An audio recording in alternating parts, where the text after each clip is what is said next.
Dumarami na ang mga nagpapareserve ng bulaklak habang papalapit ang undas ayon sa ilang tindera. Samantala, ipinaalala naman ng Simbahang Katolika ang kahalagahan ng pagbisita sa mga yumao. Nagbabalik sa report si Paul Hernandez. May pre-order na ng bulaklak sa pwestong ito ni Girlie sa Batangas City.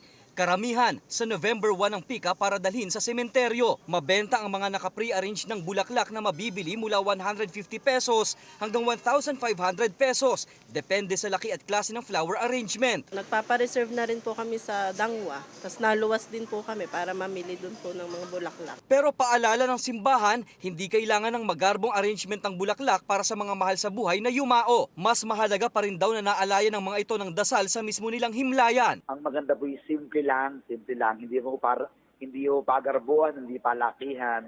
Ang bulaklak ay pag-ibigay din ng dasal, pag-ibigay din ng kahalagahan sa yumao nating mga kapatid. Hindi na rin daw usapin kung kailan dapat dumalaw sa mga namayapang miyembro ng pamilya, kaanak o kaibigan. Todos Los Santos man daw o hindi, pwedeng-pwede silang dalawin. Ang maganda po ngayong sandaling ito ay we have a long weekend.